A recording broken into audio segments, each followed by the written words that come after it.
ಎಲ್ಲ ಚೆನ್ನಾಗಿದ್ದೀರಾ? ಹಲ್ಲೆಲೂಯಾ. ನೀವು ಚೆನ್ನಾಗಿರ್ಬೇಕಂತ ನಿಮ್ಮನ್ನು ಉಂಟು ಮಾಡಿದ ದೇವರಿಗೆ ಬಹು ಇಷ್ಟ ಪ್ರಿಯ. ಏನ್ರಿ? ಬಹಳ ಇಷ್ಟ. ಹಲ್ಲೆಲೂಯಾ. ದೇವರಿಗೆ ಮಹಿಮೆ ಉಂಟಾಗಲಿ, ದೇವರಿಗೆ ಸ್ತೋತ್ರ ಉಂಟಾಗಲಿ. ಆಮೆನ್. ಅರಣ್ಯಕಾಂಡ 11ನೇ ಅಧ್ಯಾಯ 12ನೇ ವಚನ. ಅರಣ್ಯಕಾಂಡ 11ನೇ ಅಧ್ಯಾಯ 12ನೇ ವಚನ.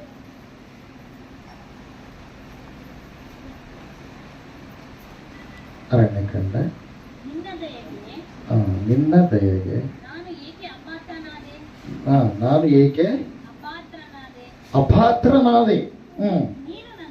ನೀನು ನನಗೆ ಕೂಸನ್ನು ಎತ್ತಿಕೊಂಡು ಹೋಗುವನಂತೆ ಈ ಜನವನ್ನ ಉಡಿಲಲ್ಲಿಟ್ಟುಕೊಂಡು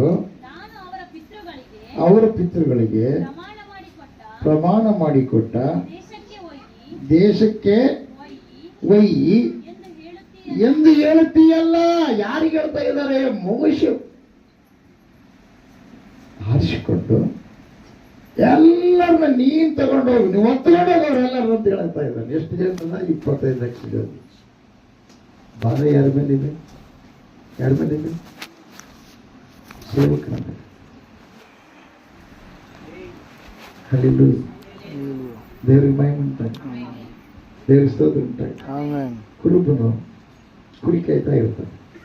ಕೆಲವು ಕಳ್ಳು ಕುರಿಗಳಿರ್ತಾವೆ, ಕೆಲವು ಕುಂಟು ಬಿದ್ದು ಕುರಿಗಳಿರ್ತಾವೆ, ಕೆಲವು ರೋಗದಲ್ಲಿ ಬಿದ್ದದ್ದು ಇರ್ತಾವೆ, ಕೆಲವು ಈದು ಕುರಿಗಳಿರ್ತಾವೆ. ಆದ್ರೆ ಕುರುಬನ ಕಣ್ಣೆಲ್ಲ ಯಾರ ಮೇಲೆ ಇರ್ತದೆ? ಚೆನ್ನಾಗಿರುವಂತ ಕುರಿ ಮೇಲೆ ಇರ್ತದೆ. ಯಾರ ಮೇಲೆ ಇರ್ತದೆ? ತಪ್ಪಿಸ್ಕೊಂಡು ಓಡೋಗಿ ಹೊಲದಲ್ಲಿ ಮೇಯ್ತಿರ್ತಲ್ಲ, ಆ ಕುರಿ ಮೇಲೆ ಇರುತ್ತೆ ಕಣ್ಣು. ಹೌದಾ? ಆಮೇಲೆ ಇನ್ನೊಂದು ಏನ್ ಗೊತ್ತಾ? ಅದು ದಾರಿ ಹಿಡಿದು ಹೋಗಲಾರ್ದು ಬೇರೆ ದಾರಿ ತಪ್ಪೋಗುದು, ಅದರ ಮೇಲೆ ಕಣ್ಣು ಇರುತ್ತೆ. ಆಮೇಲೆ ಇನ್ನೊಂದೇನೋ ಕುಂಟು ಬಿದ್ದಿರ್ತಲ್ಲ, ಅದ್ರ ಮೇಲೆ ಕಣ್ಣು ಇರುತ್ತೆ. ಆಮೇಲೆ ಇನ್ನೊಂದೇನೋ ಮರಿಗಳನ್ನ ಈದಿರ್ತಲ್ಲ, ಅದ್ರ ಮೇಲೆ ಕಣ್ಣಿರುತ್ತೆ. ಅದೆಲ್ಲ ಭಾರಿ ಯಾರ್ದು? ಕುರುಬ. ಈಗ ಎಲ್ಲರ ಆತ್ಮಗಳನ್ನ ಪ್ರಾಣಗಳನ್ನ ಕಾಯುವುದಕ್ಕಾಗಿ, ಪರಲೋಕ ರಾಜ್ಯಕ್ಕೆ ಸೇರಿಸುವುದಕ್ಕಾಗಿ, ಪರಲೋಕ ರಾಜ್ಯದ ಮಾರ್ಗವನ್ನ ತಿಳಿಯಪಡಿಸುವುದಕ್ಕಾಗಿ ಲೋಕದಲ್ಲಿರ್ತಕ್ಕಂತಹ ಜನರೆಲ್ಲರ ಒಂದು ಭಾರವನ್ನ ದೇವರು ಯಾರ ಮೇಲೆ ಹಾಕಿದ್ದಾನೆ? ಸೇವಕರ ಮೇಲೆ ಹಾಕಿದ್ದಾನೆ. ಅದಕ್ಕಾಗಿ ಇಬ್ರಿಯರಿಗೆ ಬರೆದ ಪತ್ರಿಕೆಯಲ್ಲಿ 11ನೇ ಅಧ್ಯಾಯದಲ್ಲಿ ಹೇಳ್ತಾನೆ, ನೀವು ಏನ್ ಮಾಡ್ಬೇಕು? ಸಭೆಯ ಹಿರಿಯರಿಗೆ ಹಿರಿಯರ ಮಾತನ್ನು ನೀವು ಕೇಳಿರಿ. ಯಾಕಂದ್ರೆ ನಿಮ್ಮ ಆತ್ಮ ಪ್ರಾಣಗಳನ್ನ ಕಾಯುವ ಕುರುಬರಾಗಿದ್ದಾರೆ. ಆತ್ಮ ಪ್ರಾಣ ದೇಹದಿಂದ ತೆರಿಗೆ ಮತ್ತೆ ಇದರೊಳಗೆ ಹಾಕಕ್ಕಾಗಲ್ಲ. ಆಗತ್ತಾ? ಅದು ಜವಾಬ್ದಾರಿ ಯಾರಿಗೂ ಕೊಟ್ಟಿದ್ದಾನೆ? ಯಾರಿಗೆ? ದೈವ ಸೇವಕರಿಗೆ. ಹಲ್ಲೆಲೂಯಾ. ಸರಿ, ಆ ಕಾಲದಲ್ಲಿ ಮೋಶೆಯ ಮೇಲೆ ಈ ಜವಾಬ್ದಾರಿಯನ್ನು ಭಾರವನ್ನಾಗಿ ನೀನು ಹೊತ್ಕೊಂಡು ಬಂದಾಗ ಬಹಳ ಶ್ರಮ ವಹಿಸಿದ ಪ್ರಿಯರೇ. ಒಬ್ಬರಿಗಿಬ್ಬರಿಗೆ ನ್ಯಾಯ ಹೇಳಕ್ಕಾಗಲ್ಲ. 25 ಲಕ್ಷಕ್ಕೆ ಹೆಂಗಾಗಿರ್ಬಡತ್ತ. ಹಗಲು ನಿದ್ದಿಲ್ಲ, ರಾತ್ರಿ ನಿದ್ದಿಲ್ಲ ಪ್ರಿಯರೇ. ಆದರೆ ದೇವರ ಪ್ರಭಾವ, ದೇವರ ಶಕ್ತಿ ಆತನಲ್ಲಿತ್ತು. ಅದೇ ಪ್ರಕಾರವಾಗಿ ದೇವರ ಆಲೋಚನೆ ಮಾಡಿ ಏನು ಮಾಡಿದ ಗೊತ್ತಾ? ಮತ್ತೆ ತಾನೇ ಭಾರ ಹೊತ್ಕೋಬೇಕಂತ ಹೇಳಿ ತಾನೇ ನರರೂಪದಲ್ಲಿ ಲೋಕಕ್ಕೆ ಬಂದ ಪ್ರಿಯರೇ. ಅದಕ್ಕೆ ಏನಂತ ಹೇಳ್ತಾನೆ ಪ್ರಿಯರೇ? ಮತ್ತೆ ಬರೆಸುವಂತೆ 11ರಲ್ಲಿ ಇರ್ಬೇಕು. ಏನಂತ ಹೇಳ್ತಾನೆ ಗೊತ್ತಾ? ಎಲೈ ಕಷ್ಟಪಡುವವರೇ, ಹೊರೆ ಹೊತ್ತವರೇ, ನೀವೆಲ್ಲರೂ ನನ್ನ ಬಳಿಗೆ ಬಂದಿರಿ, ನಾನು ನಿಮ್ಗೆ ಏನ್ ಕೊಡ್ತೀನಿ? ವಿಶ್ರಾಂತಿ.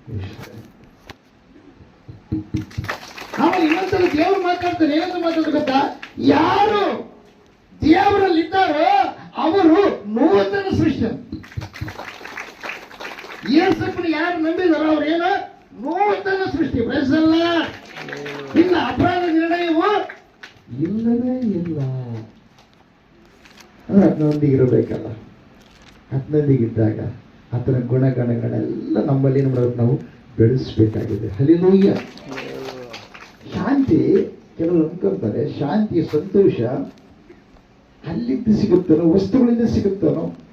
ಅಥವಾ ನಾವು ಏನೋ ಒಂದು ಹುಡುಗಿದ್ರೆ ಸಿಗುತ್ತೇನೋ, ಅಥವಾ ದುಡ್ಡು ಬಂದ್ರೆ ಸಿಗುತ್ತೇನೋ, ಇಲ್ಲ ದೊಡ್ಡ ಕೆಲಸ ಮಾಡಿದ್ರೆ ಸಿಗುತ್ತೇನೋ, ಸಾಕಷ್ಟು ದುಡ್ಡು ಬಂದ್ರೆ ಸಿಗುತ್ತೇನೋ, ಆಸ್ತಿ ಬಂದ್ರೆ ಸಿಕ್ಕುತ್ತೇನೋ, ಅಥವಾ ಒಳ್ಳೆ ಸಿನಿಮಾಕ್ಟರ್ ತರ ಇರ್ತಕ್ಕಂಥ ಹೆಣ್ಮಗಳನ್ನ ಮದುವೆ ಮಾಡ್ಕೊಂಡ್ರೆ ಸಿಗುತ್ತೇನೋ, ಅಥವಾ ಸಿನಿಮಾಕ್ಟರ್ ಆಗಿರ್ತಕ್ಕಂಥ ವ್ಯಕ್ತಿಯನ್ನು ಮದುವೆ ಮಾಡ್ಕೊಂಡು ಸಿಗುತ್ತೇನೋ, ಅಥವಾ ಕ್ರಿಕೆಟ್ ಆಡ್ತಕ್ಕಂಥ ವ್ಯಕ್ತಿ ಕ್ಯಾಪ್ಟನ್ ಮದುವೆ ಮಾಡ್ಕೊಂಡು ಸಿಗುತ್ತೇನೋ, ಅಥವಾ ಕ್ರಿಕೆಟ್ ನಲ್ಲಿ ಹೆಣ್ಮಗಳು ಒಳ್ಳೆ ಕ್ರಿಕೆಟ್ ಗಾರ್ತಿ ಆಗಿರ್ತಕ್ಕಂಥ ಆಕಿನ ಮದುವೆ ಮಾಡ್ಕೊಂಡ್ರೆ ಸಿಗುತ್ತೇನೋ.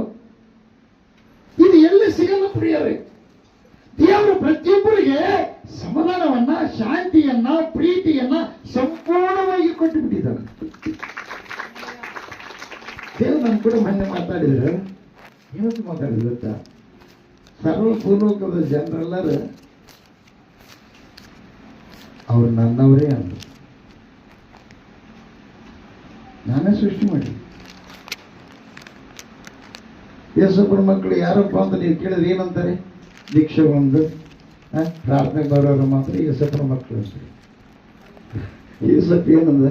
ನಾನೇ ಅವರೆಲ್ಲರನ್ನ, ಭೂಮಿ ಉಂಟಾಗೋದಕ್ಕಿಂತ ಮುಂಚೆ ಅವರೆಲ್ಲರ ಆತ್ಮಗಳು ನನ್ನಲ್ಲಿವೆ, ನಾನು ಆತ್ಮವನ್ನ ಗರ್ಭದಲ್ಲಿ ಹಾಕಲೆ ಹೋದರೆ ಸೃಷ್ಟಿಯಾಗ ಸಾಧ್ಯನೇ ಇಲ್ಲ.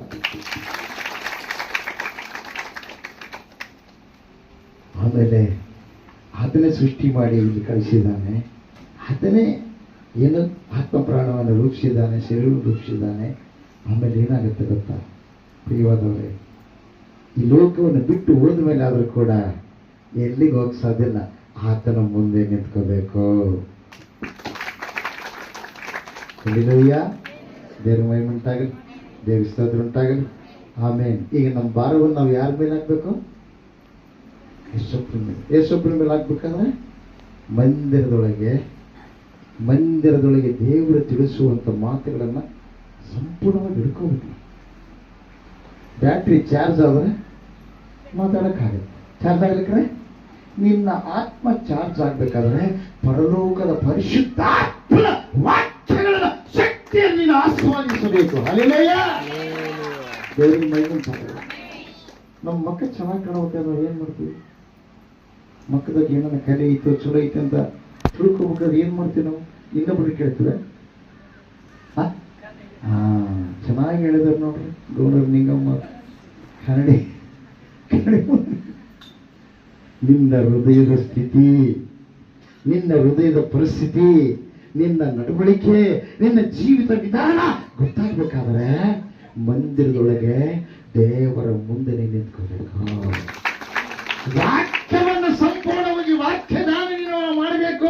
ಆವಾಗ ನನ್ನ ಹೃದಯ, ನಿನ್ನ ಹೃದಯದ ಪರಿಸ್ಥಿತಿ ಎಲ್ಲ ಏನಾಗುತ್ತೆ? ಓಪನ್ ಆಗುತ್ತೆ. ಹಲ್ಲೆಲೂಯಾ. ದೇವರ ಮಹಿಮೆ ಉಂಟಾಗಲಿ, ದೇವರ ಸ್ತೋತ್ರ ಉಂಟಾಗಲಿ.